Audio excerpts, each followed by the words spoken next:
I often have people asking me, Radishhead, what are you spending your UpX on at the moment? Well, today I'm going to be sharing with you a Upland asset that I think is undervalued right now, and that is Block Explorers.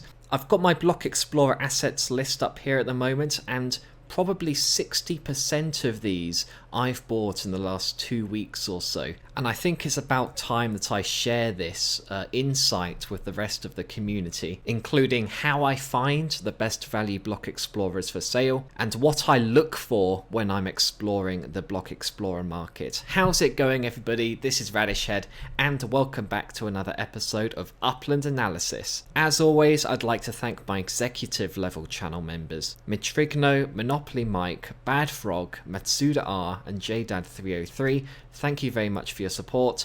If you're watching this and you want to up your Upland game by having one-to-one consultations with me every month, along with a bunch of other exciting perks as well, click the join button under the video and become a channel member. I also want to give a shout out to the sponsor of this episode, Century City Collectibles. If you want to get some great deals on your block explorers after being inspired by this video, Century City Collectibles is located over towards the western side of Los Angeles. I'm going to zoom in sort of towards it right now. It's in the Century City neighborhood, and it is this western shop here within Century City. And there it is, Century City Collectibles. If you are in the market for some really good value block explorers, everything in here is competitive market rate. And I can see that there's already a couple of things which I might be grabbing in the next couple of days. Or if you have some spare block explorers and you want to get them up on the market, have a chat with David Walker, the owner of the shop. His knowledge of the block explorer market is unparalleled, and he'll make sure to give you a good bit of advice on what price to list your explorer at. Century City Collectibles actually has its own dedicated section within the Century Citizens Discord server.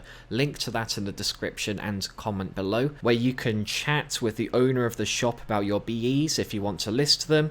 There's also a really handy inventory page so you can see what is up in the shop at all times. Whenever they're added, David Walker lists them up here, and they're always fantastic to have a browse of that. So thank you to Century City Collectibles for sponsoring this video, and thank you for just providing an excellent service with excellent well-priced block explorers. So on with the main bulk of the video, and why am I buying block explorers? Why do I feel like there might be some hidden value there?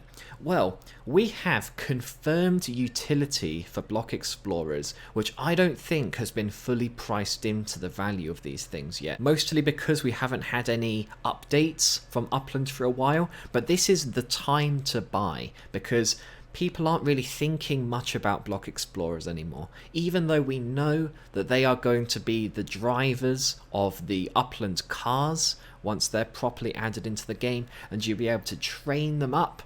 And the higher rarity ones will presumably have stronger stats. Plus, there's a lot of people working on layer 2 initiatives at the moment which are going to use block explorers. They might be able to like battle each other or whatever. There's going to be a lot of opportunities there. I also think that the expansion of meta ventures among a wider proportion of the Upland player base has had an impact in dropping the prices of block explorers. It's now a lot more accessible for players to sell block explorers through other people's shops, and there's a lot more competition between those shops to try and drive the prices down. So I've been taking advantage of that, and I'm trying to grab as much as I can at a good price before the inevitable announcement comes up and pushes these prices up. Most of my block explorers I think I'm going to hold. Obviously, if the price increases dramatically, I'm probably going to sell a couple of those. So that's why I'm buying more. But how do I do it?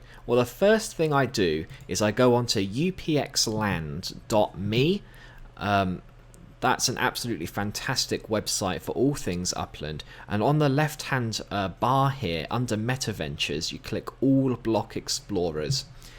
Now you just change this filter on the right here just to descending and then back to ascending again, because that kind of resets the filter, and immediately we can see that the cheapest block explorer in the entire game right now is the World's Greatest Dad mug for $10.50. Now if you want to get more bang for your buck, definitely buying in dollars is the way to go. But I've been primarily dealing with UPIX just because I have a pretty good UPIX income at the moment. But certainly if you have a look through the dollar sales, there's a lot of fantastic deals there. So if you want an UPIX deal, you've got to jump across to like about page sort of 50 to 60, because all of the dollar sales pop up first. So let's have a look. Page 58, page 59... page 60. Here we go. The cheapest UPX Block Explorer is 18,900, and that is the Stand with Ukraine Explorer. So that's immediately how you find the cheapest stuff. Now I've got 4 key factors that I look out for when I'm buying Block Explorers, and I'm going to share those with you now. The first point is the mint numbers of the Block Explorer. So you can see there's loads of cheap Stand with Ukraines in the market because there's 1,359 of them.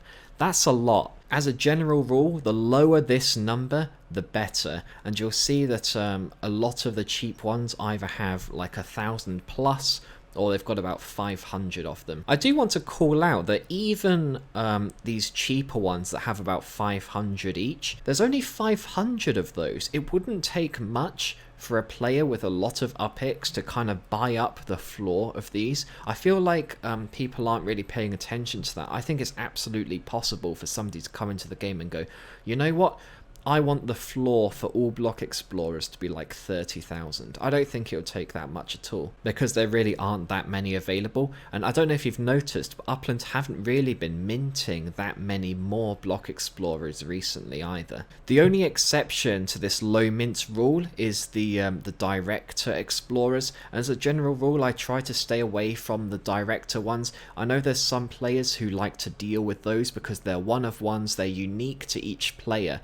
But when it says mint 1 of 1, that's a little bit deceptive, because yes, there's only one of that specific Director Explorer, but there are thousands of Director Explorers. So I don't know how Upland is going to kind of reconcile that when they're figuring out the stats for the Block Explorers when they're driving cars. I'm assuming that the Director Explorers aren't going to be as powerful as other kind of rare Explorers that might only have, you know, 50 to 100 mints, because ultimately there are lots and lots of Director Explorers out there. So with that logic, something I like to do is max number of minted, and I like to change this to say 250. I think it's fair to say that if there's 250 or less of a specific explorer, that could be considered a fairly rare one, and the market on that could get pushed up quite easily. So again, immediately we're seeing the USD sales. So let's scroll down a little bit and see what the cheapest UPIX value is for a Block Explorer with only 250 mints. And there it is, there's a couple. There's the Freedom Fest 22, which only has 200 mints, and there's the Black Friday 21 Goalpost, which is also 42,000 UPIX, and that one has 231 mints. And notice, it's similar to buying properties, you have to keep an eye out for where there's big jumps in the value of these. So these two are sitting at the bottom of 42,000. These are rare Block Explorers, and it's reflected in the fact that immediately it jumps up to 52,000 for the next rarest at that level of mints. So that shows that the liquidity and the market for that kind of Block Explorer is really low. In fact, if I was to grab this Goalpost for 42,000 UPIX, the next cheapest is 52,000, then 57,000, and then 60,000. It's really tied up, this market. So I think this Goalpost might be a good grab. As I was saying earlier, Century City Collectibles, what a fantastic location to grab your Block Explorers from. So I'm actually going to go into the Century City Collectibles now to grab that property. Now, for those of you who aren't aware, you have to be located like on the property in order to buy a Block Explorer. So I'm going to send my Explorer over to Century City Collectibles now, which will allow me to open up the shop and grab, hopefully it's still there, the 42,000 UpX Block Explorer for the football goalpost. There you go, that is the best value Explorer at that rarity level in the whole game, and I'm just slowly accumulating these. I think 42,000 UpX for an Explorer where there's that little supply is a really good deal. I think that's going to prove itself to be quite a good investment in the future when that utility comes into the game. So mint numbers and the numbers minted is a key factor for me, but the second thing which I like to look out for when scoping the market for Block Explorers is the age of the Explorer, and for this one you've got to have a little bit of a better knowledge in terms of what came out when. But I will tell you that as a general rule, the older the Explorer, the higher value it tends to have. Whether that's because the people who minted it originally have kind of dropped out of the game, or they're experienced players and they're just holding on to it, or the supply has just become consolidated among Block Explorer collectors. Whatever it is, these older Explorers seem to have a lot of value. As an example of this, let me search for the Puppet Master Block Explorer. This was available to everybody who took part in the Chicago Mob Tour, and for that reason there's actually over 1,000 of these available. So going by my original metric of the number of mints, you'd expect this to be among the absolute cheapest in the game. However, because it's over a year old at this point, it's actually a little bit more valuable than that. It's not like super expensive because there's 1,000 of them out there, but 31,500 UpX, that's about 50% more expensive than a Block Explorer with only half that mint, with the Mother's Day and the Father's Day Block Explorers. Or if you compare it to the Stand Up for Ukraine Explorers, it's about twice as expensive as those, even though it's got a similar number of mints. So that's a good example of an Explorer that has a lot of supply, but for whatever reason, because it's older, it's got a higher price. My third point, and possibly the hardest one of all to kind of get your head around as a newbie to the Block Explorer marketplace, but I'm going to try and help you through it now, is the method of collectability. Now, some Explorers kind of have a bit of a more legendary ethos around them just because of the way they were able to be collected. Now, most Block Explorers, like the ones you're seeing on the screen right now, Uplands just put them up for sale, you could register in the queue, and then if you're lucky enough to be at the front of the queue, you could mint it and add it to your collection. But that's not the case for all of them. Let's talk about the Trader Block Explorers. In order to get those, you had to perform among the top 200 players in this sort of trading event that went on in each city. That gives people an emotional attachment to their Explorer. I think if I went through the effort to get top 200 in that competition, which was super competitive, I think I'd be reluctant to sell my Explorer for cheap because of the amount of effort that went into it. And it seems like a lot of other players agree. These are obviously a lot more expensive, keeping in mind that the football goalpost Explorer had a similar amount of mints. I got that for 42,000. Look at these, 87,000, 89,000, 94,000. It's so much more expensive to get the trader ones because of that method of collectability. And some of them are quite deceptive as well. If I type in chick, this is a really good example, right? Also, there's hardly any chicks for sale. Has anybody noticed this? This is going to, the market for these is going to be absolutely eaten up. How many of these are up for sale in UpX? There's like, hang on, I feel like I've discovered something in real time here. That is 16. There's 17 of them in the whole market, which is absolutely incredible. But something you'll notice is that the yellow chick will always be more valuable than the purple and the pink chicks, even though they all have the same mint number. They were all released at the same time, So my first 2 points don't apply here. They're all the same rarity and they're all the same age. But the yellow chick will always be more expensive because of the way it was distributed. These two, you could register for them and mint them from the shop normally. This third one was dropped to people randomly as part of a competition. So anything where there's a bit of a weird method of distribution, that's going to happen. Also, anything which involves going to an event in person, again, there's that kind of emotional attachment to it. People aren't going to want to sell those off for cheap. So keep an eye on the method at which block explorers have been distributed, and also where on earth is this yellow chick being sold? It's Century City Collectibles. I'm going to buy this immediately because notice the market for these chicks is drying up really quickly. This yellow chick is 84,000 UPIX. There's only 100 of them for sale. The next cheapest is 156. So I could mint this. I could buy this for 84,000, and in fact I could sell it probably for $100. This to me seems like an incredible deal for quite an iconic block explorer. You see people talking about the chicks quite a lot because people like their kind of angry face.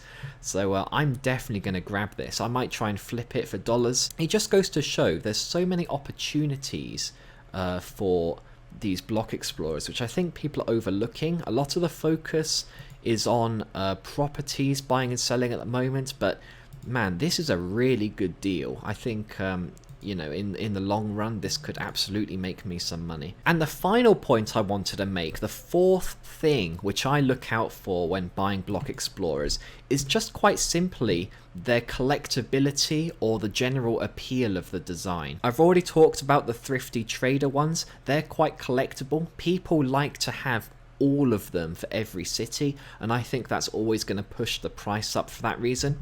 Similarly, there's a group of block explorer called the Wizards. These right here have a lot going for them. The mints are usually quite low, a lot of them are quite old, and the designs are just really cool. So there are some dedicated collectors who love to have one of every one of these wizards. So definitely keep an eye out for those if you see one of those going cheap. And here's another really good example of where design can make all the difference. Look at this one called the Boombox, right? The cheapest you can get a Boombox is 52,500. It's a pretty cool looking Explorer. But you know what else came out at the exact same time as the Boombox? It's Miles B Chain. This has the same amount of mints, but the supply is much lower, and you're only able to get this one for 73,000 UPIX. So, you know, in terms of rarity, in terms of age, they're exactly the same, but the Miles B Chain, people just like the design more, and therefore it's more valuable. So get a sense of the community sentiment, like what do people like the look of more, what seems to be getting more hype before it's been launched, because ultimately people want an Explorer they can show off and they're proud to display. So those are my 4 factors: rarity, age, the method of obtaining it, and the general collectability and design of the thing. Look at the market, look at how liquid it is, and see if you can get some good deals, because I think I've managed to grab a couple in this episode alone. So thank you very much for watching. I want to give a shout out to my executive and director level channel members: Matrigno, Bad Frog, Monopoly Mike, Matsuda R, JDad303, Tushar Zing, and HH Toyboy. I hope everybody found this episode very useful, and I can't wait to see you in the next episode.